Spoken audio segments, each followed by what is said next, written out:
അപ്പോൾ കഴിഞ്ഞ ദിവസം നമ്മളിത് ഇത്രയും ചെയ്ത് വെച്ചിട്ടുണ്ട് അല്ലേ. ഇനി ഇതിൻ്റെ അടിയിലോട്ടേക്ക് നമുക്ക് യൂസ് ആക്കേണ്ട ബീഡ്സ് 8 mm ബീഡ്സും 4 mm ബീഡ്സായിട്ട് ആവശ്യമുള്ളത്. അതിനിതാ ഞാൻ ഗയർ വയർ കട്ട് ചെയ്യാണ്. ഇത് ഞാൻ എടുത്തത് ഒരു 1.25 മീറ്റർ ഉണ്ട് കേട്ടോ.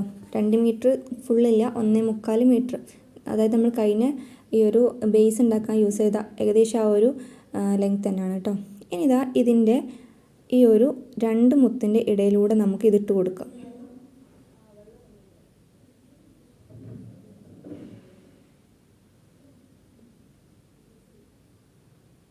അത് ഇട്ട് കൊടുത്തിട്ടുണ്ട്.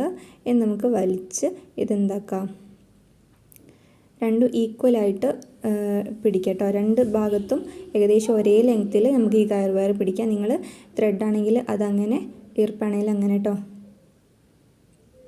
ഞാൻ വലിച്ച് പിടിച്ചിട്ടുണ്ട്. ഇനി നമുക്ക് ചെയ്യേണ്ടത് ഇതിൻ്റെ ഒരു ഭാഗത്ത് നമ്മൾ ഒരു 4 mmൻ്റെതും ഒരു 8 mmൻ്റെതും ഇടണം. അത് ഏത് ഭാഗത്താണെന്ന് വെച്ചാൽ ഏത് ഭാഗമാണോ നമുക്ക് ഈ ഒരു ഹുക്ക് വരുന്ന ഭാഗമില്ലേ അവിടെ ആയിട്ട് ഞാൻ ഇട്ട് കൊടുക്കുന്നത്. അതായത് എൻ്റെ ഈ വീഡിയോ നോക്കുകയാണെങ്കിൽ റൈറ്റ് സൈഡിലേക്കാണ് ഞാൻ ഇട്ട് കൊടുക്കുന്നത്. ആദ്യം ഒരു 4 mm പിന്നൊരു 8 mm. ഇനി ഞാൻ ലെഫ്റ്റ് സൈഡിൽ ഒരു 4 mmൻ്റെത് ഇട്ട് കൊടുക്കുകയാണ്.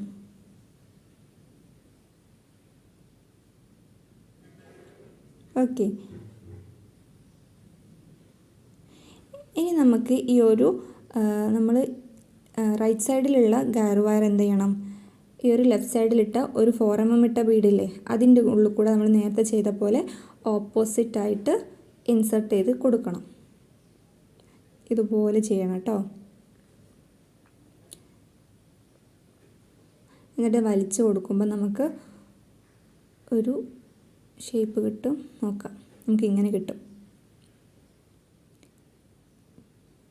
ഇനി നമ്മൾ ഈ ഒരു ഗയർ വയർ, അതായത് മുകളിലോട്ടേക്ക് ഒരു ഡയറക്ഷനിൽ നിൽക്കുന്ന ഒരു ഗയർ വയർ ഉണ്ടാവും, താഴോട്ടേക്ക് ഉണ്ടാവും. ഈ മുകളിലോട്ടേക്കുള്ളത് എന്ത് ചെയ്യുക, അതിൻ്റെ അപ്പുറത്ത് വരുന്ന 2 ബീഡ്, അതായത് നമ്മൾ മുകളിൽ ബേസിൽ വരുന്ന 2 ബീഡ്സിൻ്റെ ഉള്ളിൽ കൂടെ ഇട്ട് കൊടുക്കുക. ഒന്ന് ശ്രദ്ധിച്ചാൽ ഈ ഒരു ഇതെടുത്തിട്ട് ഞാൻ എന്താ ചെയ്യുന്നത് നോക്കുക. ഇതിൻ്റെ ബേസ് എന്താണ്, ഈ ഒരു 2 ബീഡ്സിൻ്റെ ഉള്ളിൽ കൂടെ ഇട്ട് കൊടുക്കുകയാണ്.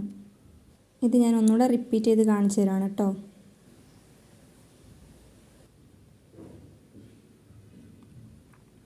എന്നിട്ട് നമുക്കതൊന്ന് വലിച്ചെടുക്കാം. അത്യാവശ്യം ടൈറ്റ് ആക്കുക, പക്ഷെ ഭയങ്കര ടൈറ്റ് ആക്കണ്ട.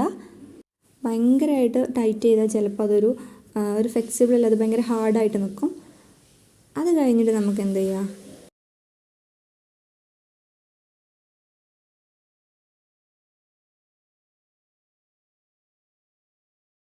ഈ താഴേക്ക് നിൽക്കുന്ന ഈ ഗയർ വയറിലേക്ക് എന്ത് ചെയ്യുക, ഒരു 8 mmൻ്റെ ബീഡ് ഇടുക. അതുപോലെ മറ്റേതിൽ ഞാനൊരു 4 mmൻ്റെ ബീഡ് ഇട്ടിട്ടുണ്ട് കേട്ടോ. ഇത് രണ്ടിലിട്ടാലും കുഴപ്പമില്ല. അതായത് ഈ 8 mmൻ്റെ ബീഡ് ഇട്ടില്ലേ അതിന് ശേഷം അതിൻ്റെ കൂടെ തന്നെ 4 mm ഇട്ടാലും കുഴപ്പമില്ല. ഇത് രണ്ടും ഏതായാലും ആ ഒരു 4 mmൻ്റെ ഉള്ളിൽ കൂടെ നമുക്കിങ്ങനെ വലിച്ചെടുക്കണം. അത് നമ്മൾ എങ്ങനെ ചെയ്താലും ഈ ഒരു ഷേപ്പ് തന്നെയാണ് കേട്ടോ കിട്ടുക. അത് കൺഫ്യൂഷൻ ആവേണ്ട, ഇതുപോലെ ചെയ്താൽ മതി, ഈ വീഡിയോയിൽ കാണുന്നത് പോലെ ചെയ്താൽ മതി. ഇനി ഇതിൻ്റെ മുകളിലുള്ള വരുന്ന ഈ ഒരു ഗയർ വയർ എടുത്തിട്ട് നമ്മൾ ബേസിൻ്റെ അടുത്ത 2 മുത്തുകളിലൂടെ ഇട്ട് കൊടുക്കാം. ഇങ്ങനെയാണ് നമുക്ക് ഈ ഒരു നെക്ലേസ് ഫുള്ള് ചെയ്തെടുക്കേണ്ടത് കേട്ടോ.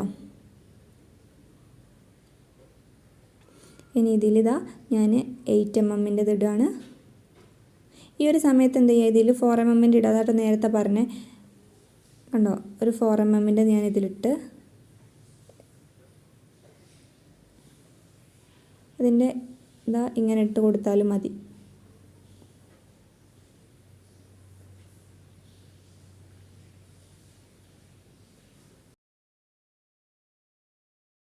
ഇങ്ങനെ നമുക്ക് എന്ത് ചെയ്യണം, ഇതുപോലെ ഇത് ഫുള്ളാക്കിയിട്ട് എടുക്കണം കേട്ടോ. ഈ ഒരു നെക്ലേസ് കംപ്ലീറ്റ് നമ്മൾ അങ്ങനെ ചെയ്തെടുക്കാൻ പോവാണ്. ഇത് നമ്മൾ ഫുള്ള് കംപ്ലീറ്റ് ആക്കി. ഈ ഒരു ലാസ്റ്റത്തെ മാത്രം ബാക്കി വെച്ചിട്ടുണ്ട്. ഇതിൽ ഞാൻ ഒന്നിൽ 8 mm ഇട്ട് അതിൽ തന്നെ ഞാൻ 4 mm കൂടി ഇടുകയാണ് കേട്ടോ.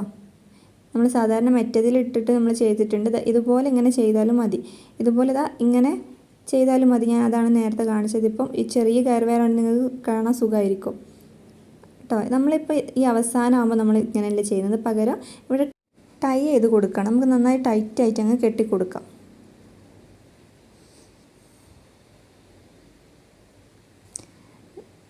നന്നായിട്ട് കെട്ടിക്കൊടുത്തതിന് ശേഷം നമ്മൾ നേരത്തെ ചെയ്തതുപോലെ എന്ത് ചെയ്യുക, ഇതിൻ്റെ ഒരു എൻഡ് ഭാഗം എടുത്തിട്ട് 2-3 മുത്തുകളുടെ ഉള്ളിൽ കൂടെ ഇട്ട് കൊടുക്കുക. ഇത് നമുക്ക് അഴിഞ്ഞു പോകാണ്ട് നിൽക്കാനാണ്. ഞാൻ മുമ്പത്തെ വീഡിയോസിലൊക്കെ പറഞ്ഞിട്ടുണ്ട് കേട്ടോ. നന്നായിട്ട് വലിച്ചു പിടിക്കുക.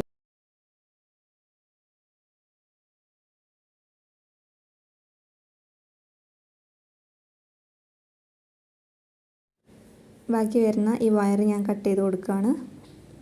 അപ്പോൾ നമ്മളുടെ നെക്ലേസ് ഇവിടെ റെഡി ആയിട്ടുണ്ട്. ഇത്ര പണിയേ ഉള്ളൂ. ഭയങ്കര ഈസിയാണ്. നമുക്ക് ചെയ്ത് നോക്കിയാൽ പെട്ടെന്ന് കിട്ടും കേട്ടോ. നമ്മൾ ചെയ്യാൻ ഇങ്ങനെ കണ്ടിരുന്നാൽ ചിലപ്പം കിട്ടിക്കൊള്ളുന്നില്ല. ചെയ്ത് കഴിഞ്ഞാൽ ഈസി ആയിട്ട് നമുക്ക് ചെയ്യാൻ പറ്റുന്ന ഒന്നാട്ടോ. നിങ്ങൾക്ക് എന്ത് ഡൗട്ട് ഉണ്ടെങ്കിലും എന്ത് ചെയ്യുക, എന്നോട് ചോദിക്കുക.